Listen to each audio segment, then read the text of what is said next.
let's wrap this up. I wanted to save a few things for last because they're near and dear to my heart. Mhm. You're going to help me walk through some Cowboys news, if that's okay. Oh, no. It's, Okay. yeah, no, we got to do it. We got to do it. For starters, speaking of news that happened over the weekend, I really think this is the biggest development. You're going to hear a lot of people whine and complain about what's gone on with the Cowboys this offseason. Losing Tyron Smith to the New York Jets is really, it's the first one that really matters to me, though. Like you knew Yeah. you knew Dorrance Armstrong wasn't going to be affordable to keep. You knew some guys were going to follow Dan Quinn to Washington. You knew Tony Pollard was going to sign too big of a deal to keep, but Tyron Smith signs a 1-year deal with just $6.5 million in guarantees and roughly 13 million in incentives. It's up to 20 million, but he's going to have to play a lot of good football to make that much money.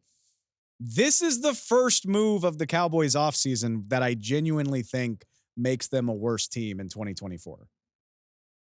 Don't get me started on underappreciating offensive lineman Dave, because I love Tyron Smith.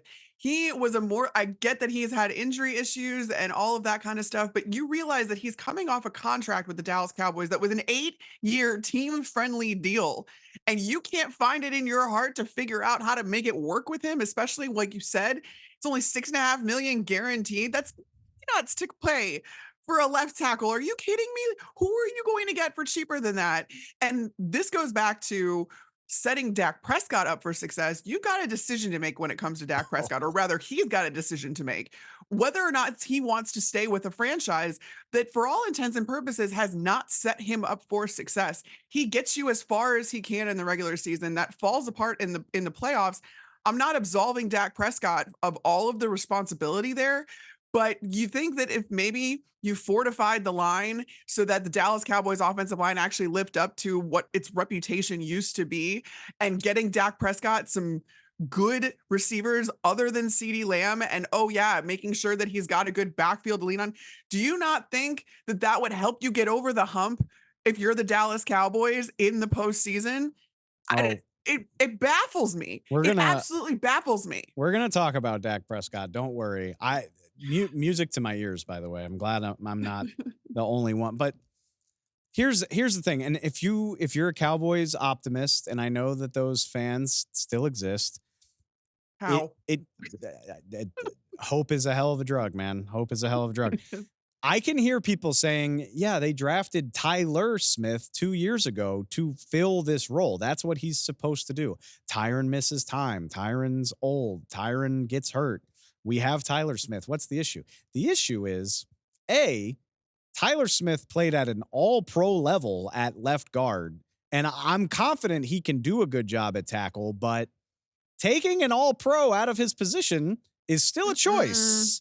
And on top of that, Doesn't work out very often, and although if you're Tristan Wirfs in Tampa, somehow that works out, but not everybody's Tristan Wirfs. I Continue. I have a feeling he would be fine at tackle, but what do you do at guard? And what do you do about the fact that you lost center Tyler Biotish to free agency as well? Do you want two new guys playing next to each other on the interior just because you can move Tyler Smith out to the left side? I don't know. That sounds really scary to me. I think this deal seems palatable if you're the Cowboys. Remember, if Tyron misses a month, that means you pay him that much less money. And Less. instead, Yeah. he's off to protect the blind side for Aaron Rodgers. If Aaron Rodgers isn't still dabbling in politics by the time training camp rolls around. I like the deal a lot for the New York Jets, but like I said, Sure. this is the first one, if you're the Cowboys, where I'm like, I don't know how you fix this in one offseason. Like, cutting Michael Mhm. Gallup, cool. I think that's fine. I think you can get over that. Losing Tony Pollard, I think you can get over that. The Cowboys just re-signed Rico Dowdle back on a small deal while we were recording this. I think that makes a ton of sense. You can draft the next Tony Pollard, but this, I'm not Yeah. convinced that this is one you can bounce back so easily from.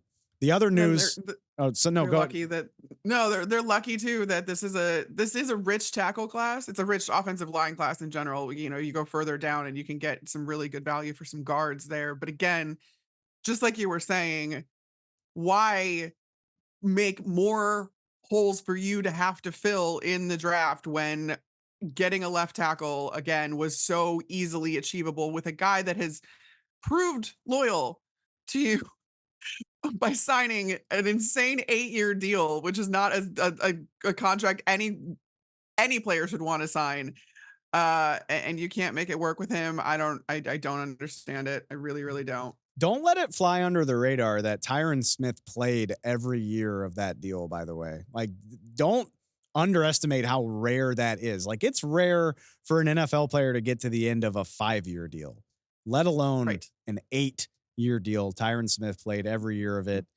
He'll be a Cowboys Ring of Honor member eventually. I think he's a Hall of Famer eventually, but he will be moving on to the next stage of his career with the New York Jets. And I don't see the vision for how this is better in 2024, which brings us to the next point. You mentioned Dak. On Sunday, the Cowboys reworked a little bit of Dak Prescott's contract, not to get too much in the weeds, but they tacked on some void years. They got his permission to do it, and they freed up $4.5 million, which they could have freed up as much as 18. So this feels like a very interesting decision to me where they say, yeah, we'll move some of your money around to give us some leeway, to give us some wiggle room, but we don't want to touch all of that money. And it just continues to make me wonder what the plan is here. Like, if you're going to re-sign Dak Prescott, when exactly do you think is a good idea to do that? And if you're not going to re-sign Dak Prescott, what are we doing in 2025? You just handed him $40 million in 2025, whether or not he's on your roster. So, well, of course, Dak agreed to that because he's like, this doesn't mean anything. This means that I get $40 million from you, even if I decide to go somewhere else and get a max contract somewhere else. Because make no mistake, if Dak Prescott is allowed to hit free agency next year for the 2025 season, he will be at the top of that free agent class, and there will be an all-out bidding war for him. Good quarterback play is too hard to come by in this league. Coaches have too many egos. There's absolutely coaches and GMs out there that think if Dak Prescott's on my roster, we win a Super Bowl. Point blank, period. So this was a very 1 foot in, 1 foot out approach, which we've seen from the Cowboys in multiple contracts, multiple big deals, multiple of their best players. They're not willing to fully commit, but they're also not willing to sit back and do nothing because that's not exactly an option either. You can't let him hit the cap for $60 million in 2024 either.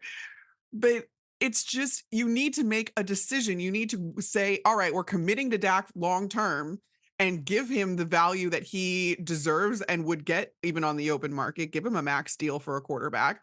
Or you say, he hasn't gotten us over the hump. We're not willing to do that. And then you make moves to try and shed his contract, not add more to void years in the future that Dak will get whether or not he's on the roster. It it is just it's a kind of a coward's way out. Although that's probably gonna really piss off some Dallas fans, but Oh, I don't know what your team building strategy is then if you're just gonna go 1 foot in, 1 foot out. You can't do it. Either you start the rebuild or you commit to Dak long term. There is no in between, and they're trying to make an in between that doesn't exist. I promise you, you're not going to piss off Cowboy fans. Cowboy fans have been saying the same thing. And yeah, I think that's perfectly put. I do know, I'm sure the Cowboys feel like their hands are tied by, Dak having a no tag clause as well as a no Trade trade clause. clause. But Yep. I don't know. I think you put it perfectly. I think you just need to make a decision of what are we doing? What is the long-term future here? And it really feels like the Cowboys are just waiting until the last possible minute to make a choice. And if you follow the Dallas Cowboys for any length of time, you shouldn't be surprised. Deadlines make deals in Dallas. I don't see it. I don't get it. I'm going to give the Cowboys at least until the draft before I officially judge what I think they are, but I don't see the vision here at all.